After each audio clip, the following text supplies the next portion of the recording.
magbasa ng salita ng hula. Mapalad ang nakikinig at tumutupad. Mapalad ang nahahapis at sila ay aaliwin. Mapalad ang nagugutom at sila ay bubusugin.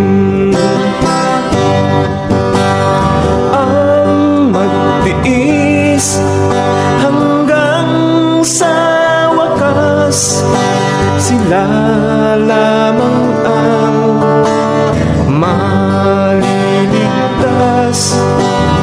Ang magtiis hanggang sa wakas, sila lamang ang siyang maliligtas. Lalaganap ang kasamaan at sila'y magkakanuluhan. Lilitaw ang mga bulaan dito sa sanlibutan. Makipot ang pintuan patungo sa kaligtasan. Malapad ang pintuan tungo sa kapahamakan. Ang magtiis hanggang sa wakas, sila lamang ang maliligtas. Ang magtiis hanggang sa wakas, sila lamang ang siyang maliligtas.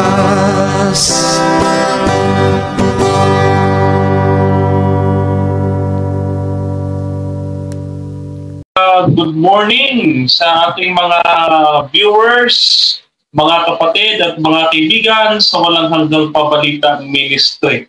Ang inyong pong maliit na lingkod, Brother Denmar Santiago, ay binigyan ng kapahintulutan ng ating kapatid na Edwell Hortaleza upang ipakilala ang ating tagapaghatid ng tinapay ng buhay ngayong umagang ito. No? Pero bago po yan, mga kapatid, ay binabati po natin ang butihing pastor ng West Nueva Ecija, si Pastor Tyler Munding.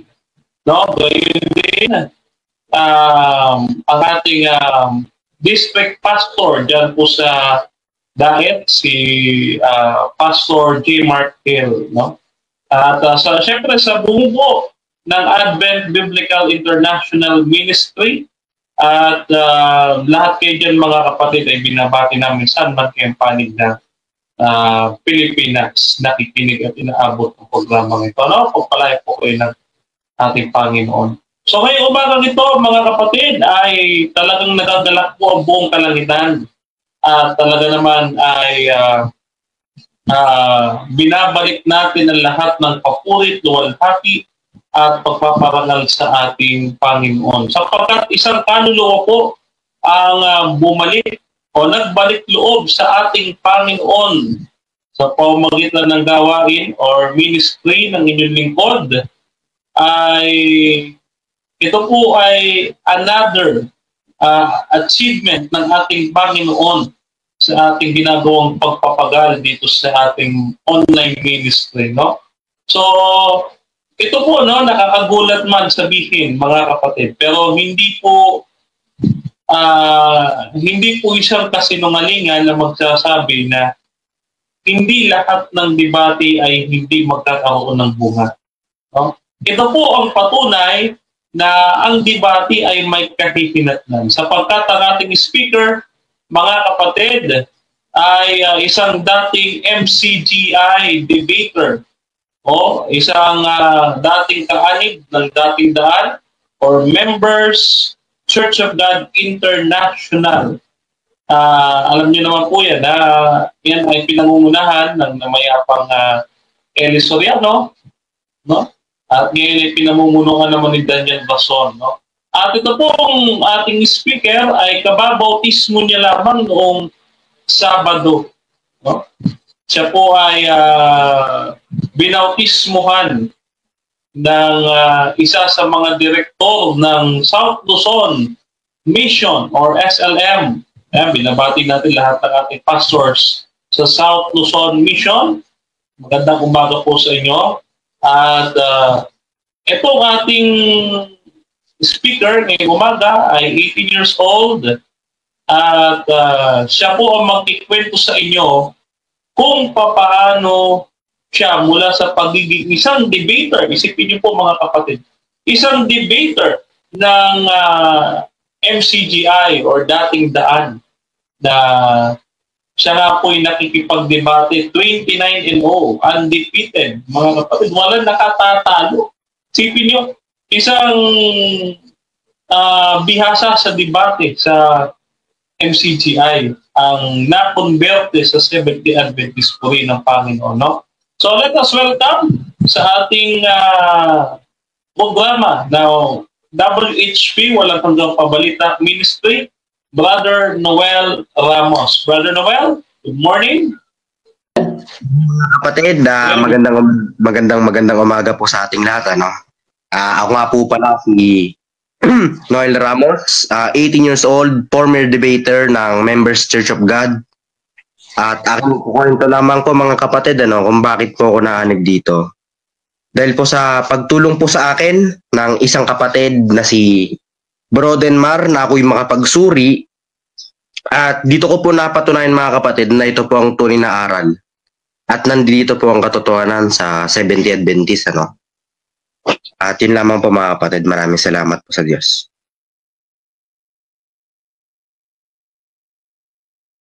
Pasok ko. Okay, yan. Thank you, Brother Edward. So, gusto natin tanungin ng ilang tanong si Brother Noel, no?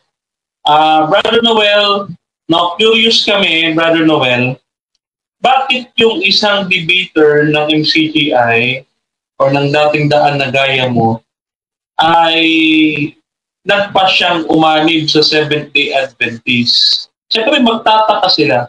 Ano ba yung meron dito sa Seventh-day Adventist at dito mo pinasya na umanib sa iglesyang ito? Ano po kasi, Brodenmar, mga kapatid, dahil po sa tagal ko pong debater, sa Seventh-day Adventist lamang po ang nakasagot sa tanong ko. Ng isang bukod tanging tanong na matagal ko na pong gustong masagot.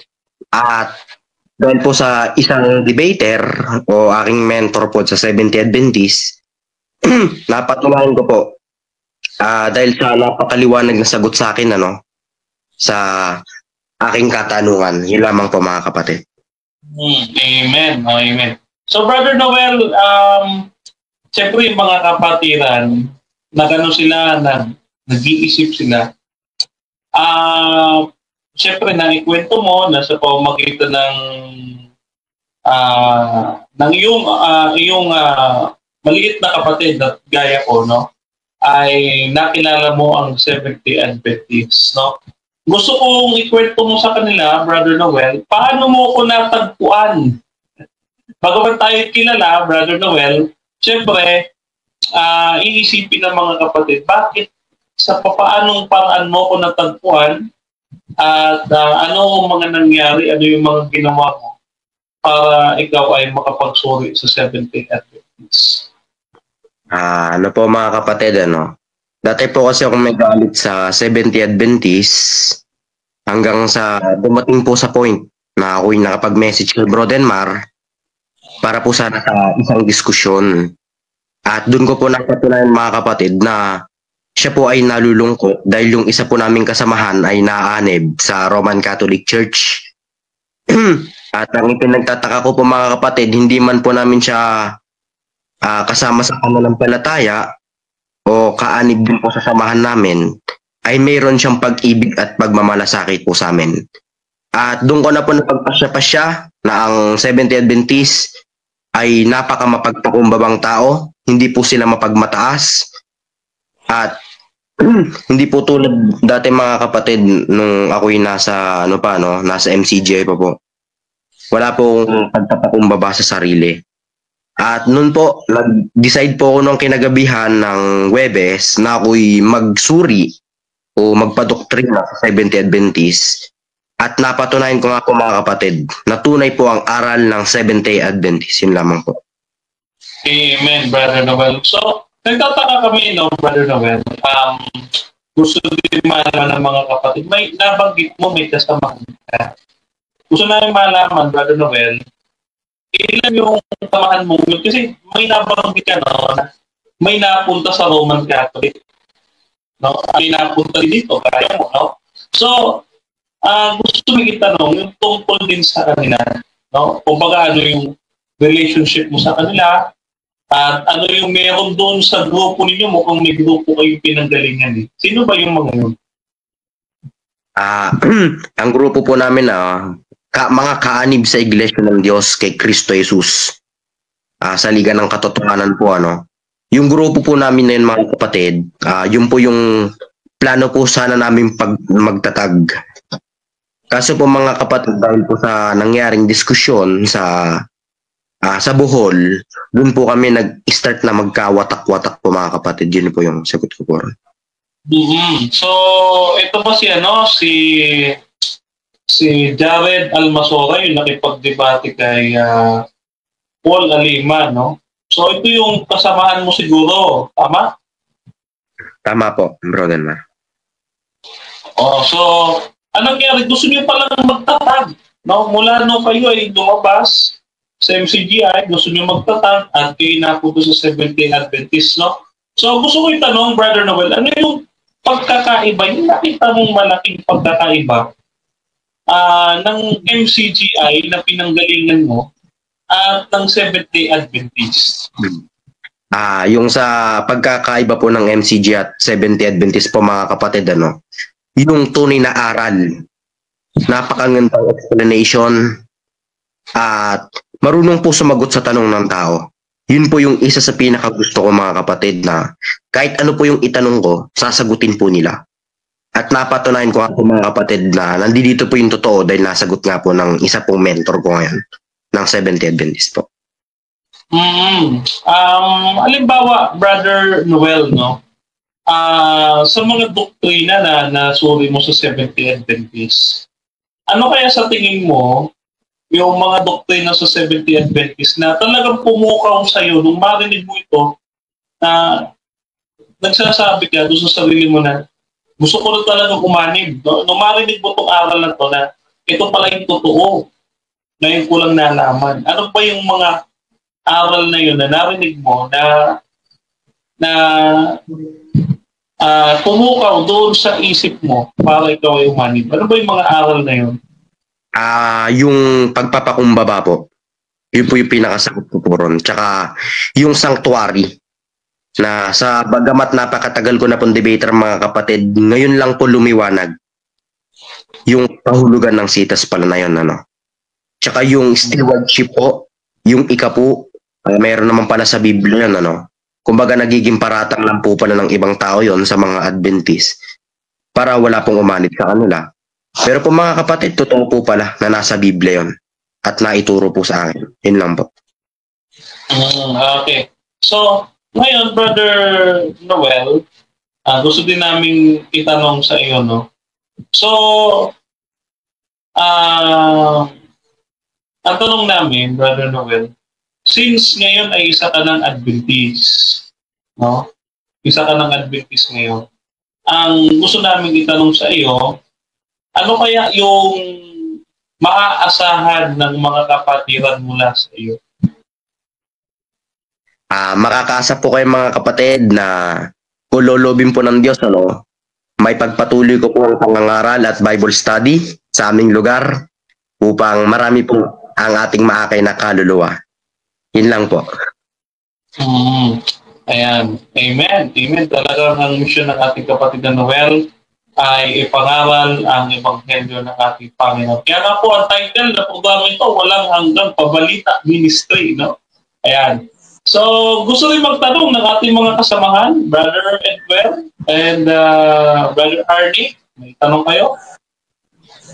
Well, thank you very much, Brother Noel, sa inyo pong pag-anib sa bayan ng Diyos, Paano po kasi may panawagan ng Panginoon. Sabi niya, meron pa akong mga tupang na wala sa kulungan ito eh. At darating ang oras, kanyang tatawagin ang kanyang mga tupa upang magkaroon ng isang kawan at magkaroon ng isang pastor. At si Brother Noel ay isa sa mga tupa na yun, sapagkat ang tupa ng Panginoon ay dumirinig. Okay, Brother Noel, ano din po ang inyong ano po ang inyong maisasabi o kay mga panawagan sa inyong mga kasamahan sa dating pananampalataya na meron kayo? Ang aking masasabi lang po mga kapatid, na sa mga kasamahan ko po, magsuri kayo dito sa 70 Adventist. Huwag muna nating silang hatulan, o manghusga tayo dahil wala naman tayong nalalaman sa doktrina nila eh. Kaya mga kapatid, magsuri kayo. Ginagarantiya ko sa iyo 100% na totoo ang 70 Adventist. Yun lang. Well, thank you very much, Brother Noel, sa inyong patuloy. At mga kaibigan, mamaya po, basahin po natin yung ating mga pagbati po ng ating mga viewers sa mag ito.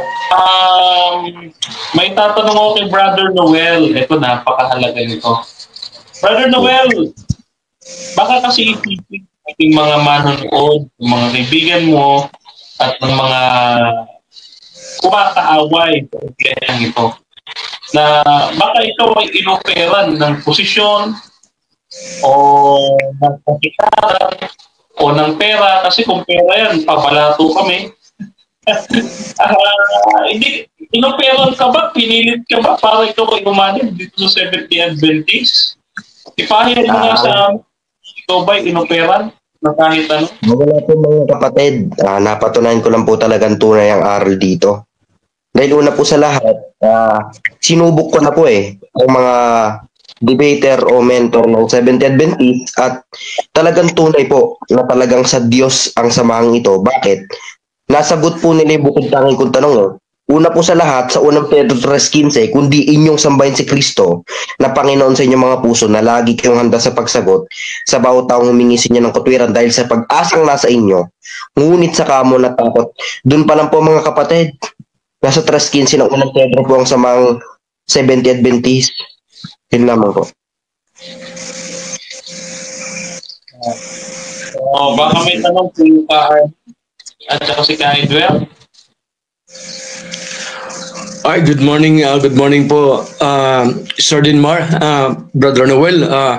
Ang tanong ko po ay bukod po kasi sa humbleness, sanctuary, at saka yung sabi mo sa ika po, kasi ang Adventist, di ba po, yung Sabbath keeping. Kumusta po yung sa pagkain po? Kumusta po yung mag-adjust yung dating MCGI sa pagkain? Hindi po ba mahirap na o kaya kasama na po yung pag tinanggap yung tungkol po sa doktrina ng humbleness, sanctuary, at saka yung pong sa ika po? Kumusta po yung pagkain po natin? Kapatid, sobrang okay po kasi natutunan ko na po yung katotohanan na ang baboy po pala marumi. Kahit anong pakulo po natin, kahit anong gawin po natin, marumi pa rin po yun. Na yun po yung tinutukoy sa Biblia, sa Gawa 15:20 at 17:28 ng Gawa, na mangilag sa mga ganung mga bagay, Kasi marumi po yung baboy At yun lamang po, bro. Thank you. Follow-up question po, Sir Noel. Yung lubos-lubosin muna po, yung Sabbath keeping po. Kumusta po tayo sa Sabbath? Masaya po, bro, kasi napatunayan ko po pala na hindi po talaga tinanggal ang Sabat Mga paratang lang po pala ng ibang relihiyon yun. Kasi yung Sabat nasa Biblia po Mapa-Old at New Testament, hindi po tinanggal. Nung ako po bro ay nagsuri ng Webes, ako po sobrang nangungulit na makapagsabat din. Makatipon sa iglesyang samahan ninyo. At yun po mga kapatid, sobrang sarap lang po sa pakiramdam dahil hindi po ako pinababayaan ng mga kapatid. At yung pakikisama po nila, tinuturing po nila ang kapatid nung panahon hindi pa po ako bautismado. Yun lamang po. Praise God. God bless your ministry, Brother Noel. Thank you. Ako may ihatapol ko na. No? Kasi ang pinaka-focal point lagi ng argumento or ng binabato nila, si Ellen White. No? So kakamustahin din natin, Brother Arnie, yung pagtatap ni Brother Noel or pagkakilala ni Brother Noel kay kapatid Ellen White bilang propetisa na inilagay ng Diyos sa ating iglesia. Kasi sabi doon sa Biblia, naglagay ang Diyos ng ilan sa iglesia at kasama dito ang propeta. No? So, tatanungin natin si Brother Noel patungkol dito. No? Brother Noel. Yung kay Mrs. Ellen G. White po, napakalaki po nung natututunan ko sa kanya eh. Kasi dun pa lang po sa mga pagkain, pinagbabawalan po tayo dahil yun po yung nakakapinsala sa katawan natin. Amen, amen. Lahat po ng mga hula po niya natutupad po eh. I-check ko po lahat at si Mrs. Ellen G. White lang din po pala ang pinakamaraming naisulat.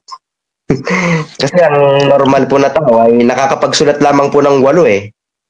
Pagtaka na lang po natin si Mrs. Ellen G. White po, nakapagsulat po ng mahigit 50. Di ba po mga kapatid? At yun lamang po. Amen. Follow-up question po, Brother Noel, Sir Noel. Kasi nabanggit mo kanina yung ikapo. Alam ko sa MCGI, bakit isa po yun sa nakapag-decision ka na umanib dito?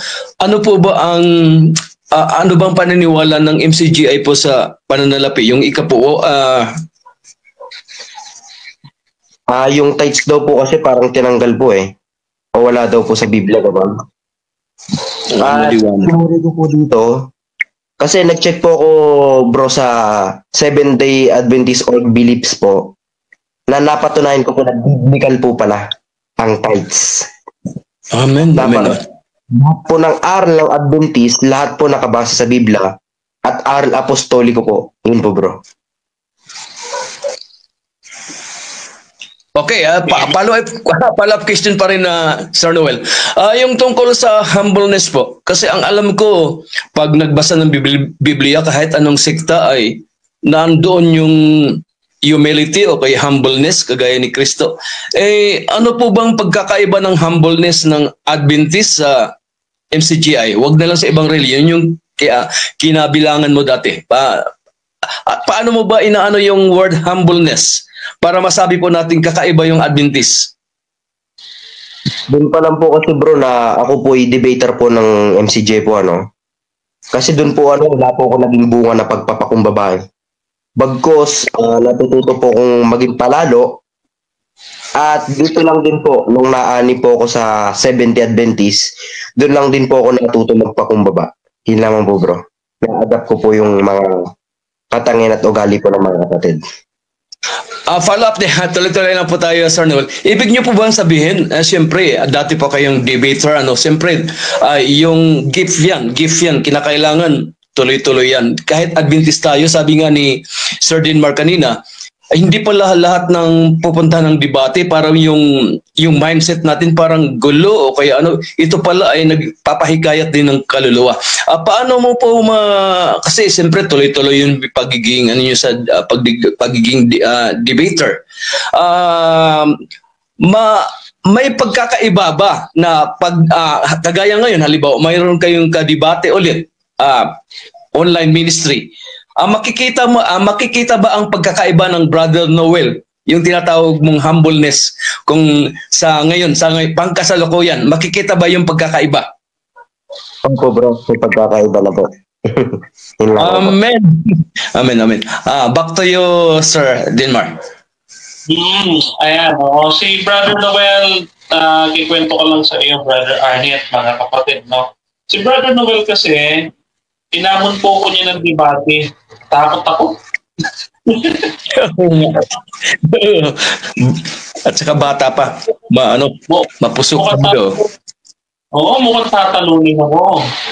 Pero alam mo mga kapatid, si Brother Noel po ay nagalit nung magpa siya pong magsuri yung isa niya kasama, si Brother Ren Belza, na binautismo naman kahapon. No? So, siguro, imbitahan din natin one of these days si Brother Ren. No? So, nagalit siya. Inamon niya ako ng debate. Natakot niya, Brother Ed, at Brother Edwin, mga kapatid. No? At inalam po yung address ko, mukhang hindi na ako sisikatan ng araw. At praise the Lord, no? Nung magkausap kami, tumapos sa akin, Brother Edwin, tayong mag-usap. Yun po ay, pagtatanda ko po yun, March 8 or March something, no? March 8, between March 8 to 11. Tumawag siya sa akin ng gabi, and then papauwi na ako galing SM, no? Tumawag siya, and then parang ang bait niya that time. So, nagulat ako. Akala ko ba naghahamon ng debate? No? Eh, papaksaan ko na sana eh. Di ba, ganun tayo, Brother Edwell, pagka may naghahamon, papaksaan na natin, no? Ngayon, yan Brother Denmar, yun ang ipinagtataka mo. Bakit si Brother Noel ay mabait na kagad nung kinausap mo pa lang? Nagtataka. Kasi normal talaga, no? Kasi alam naman natin ang kanang founder ng MCJ ay medyo parang ma-impossibly makita natin yung pagiging humble, no? Kaya nakapagtaka nga na humble itong si Brother Noel. Brother Noel, kailan mo lang na-experience yung pagiging humble, Brother Noel? Ako po kasi nagtataka mga kapatid nung nag-usap po kami ni Brother Mark, ako bakit napaka mapagpakumbaba. Doon po ako nagtataka samantalang inaway ko po siya mga kapatid sa comment section. Amen. Sabi ko, bakit ganito tong tao na to? Sa kabila po ng mga pang-aaway ko po sa kanila, bakit ganun po yung tingin sa akin? At doon po ako nakapag-isip-isip mga kapatid, na nung gabi, ako po yung nagbulay-bulay. Sabi, parang lagi pong pupasok sa puso't isip ko na suriin ko pong 70 Adventist. At nung kinaumagaan po mga kapatid, doon na po ako nagpasya na magsuri po sa 70 Adventist. Sila mo po mga kapatid. Ayan, so si Brother Noel, mga kapatid, ay nakapanood ng debate namin ni Darren Almasora, no? So, siya mismo magkikwento sa inyo kasi napanood niyo yung debate niyo at pagkakasama sila sa grupo, no? Nakita niyo yung pagkakaiba ng aking style at saka yung style ni Jared, no? Pakikwento mo nga sa kanila, Brother Noel, yung tagpong yun. Kasi po mga kapatid, nung ang kapatid ng Denmar po ay nakikipagdiskusyon, napaka mapagpakumbaba po niya. Hindi po siya tulad ng ibang mga debater ng ibang relihiyon na sumisigaw, binubulyawan, sinasabihan po ng masasakit, bagkus may pag-ibig pa rin po Kumbaga, itinutuwid lang po ang mali. At doon ko po ikinumpir yung kasama ko tsaka siya na iba nga po pala. Kasi sa Biblia po, inutusan po tayo ng Diyos na magpakumbaba po At nagawa po ng kapatid na Denmar yan Yun lamang po, bro. Ang topic namin nun ay focus, no? Siguro, ihahabol ko ito Ernie at saka Brother Edwell, no? At saka mga kapatid. So, doon sa aming mga tanong patungkol sa doktrina, punta yung kung masasabi na yung 70 Taliban, isang tunay na iglesia sa ating kapanahunan.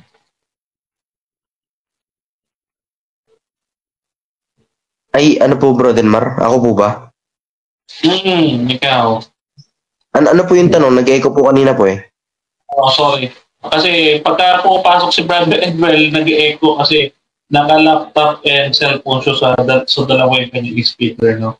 So, ang tanong ko kanina, paano mo masasabi sa amin ngayon na ang Seventh-day Adventist ay siyang tunay na iglesia sa huling kapanahunan ngayon?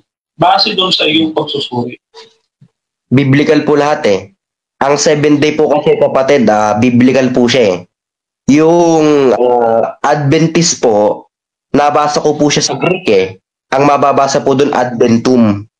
sa 2:13 ng Tito, hindi lang po buo na 70 Adventist letra por letra mababasa sa Biblia. Pero yun po yung patunay. Patunay po talaga na tunay na ang iglesia ng Seventh Adventist ang totoo po. Yun po. Oh, yun. So, yan po mga kapatid si Brother Noel Ramos, no? The dating MCTI. So, Brother Ernie, ito ba may tanong ka, Brother Ernie?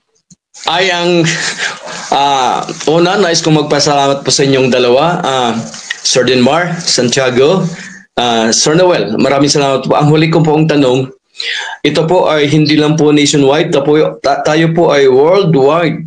Ngayon ay, ang una talagang haharapin po ng mga bagong umanib sa iglesia po natin, lalo na pag sa inyo, ay sa, ano po kayo sa, kilala po kayo, no? Wala po bang pag-aalinlangan na tanggapin nyo o kaya kayo ay makita po on screen worldwide? Hindi ba kayo nakaramdam ng takot o kaya yung pangingimi na kayo ay makita ng kapwa nyo MGCI o kaya ano po yung naramdaman nyo na on screen ay nandito kayo, nagkikita tayo at maaari mong makikita din ang iyong dating kasamahan? Masaya po kapatid, ano. Kumbaga ito po ay napakalaking opportunity para sa akin na ako po ay maipalabas dito. At yung sa akin naman po sa mga dati kong kasamahan, kasi tunay po itong iglesia na to eh. Suriin po natin maigi ang bawat bagay na nakasulat po sa unang Juan 4:1. At sa mga kasamahan ko naman po dati bro, okay naman po. Kasi may kanya-kanya po tayong kaligtasan eh. Tayo po nagdadala ng ating kapalaran. Yun po bro. Baka may huling katanungan din si Brother Edwell. Yan. And so kung wala na, Brother Noel, ako may huli akong katanungan. Siyempre, meron kaming huling katanungan para sa iyo. Ngayon ikaw ay umanib na sa Seventh-day Adventist, no? Siyempre, hindi ka naman pinilit na umanib dito, no? Dito sa Seventh-day Adventist, bilang iyong papapatunay nga kanina. So, Brother Noel, ano yung nakikita mo na magiging parang focus or mission mo sa isang pagiging Seventh-day Adventist? Ano ba yung magiging gagawin mo na nakikita mo na gusto mong gawin bilang isang Seventh-day Adventist na hindi mo nagawa na ipinagkait sa iyo doon sa iyong dating relihiyon? Yung pangangaral po.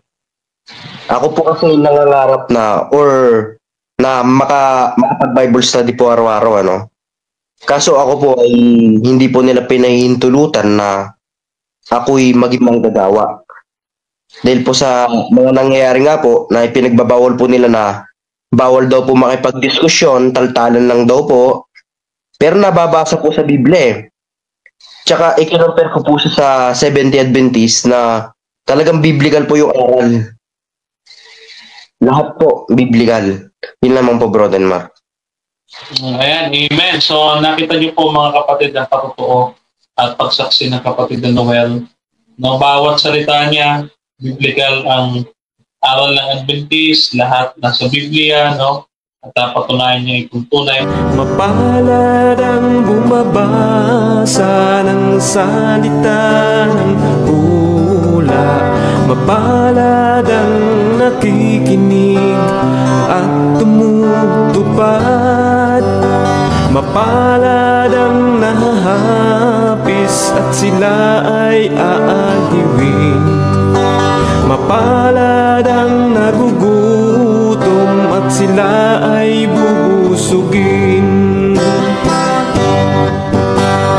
Ang magtiis hanggang sa wakas, sila lamang ang maliligtas.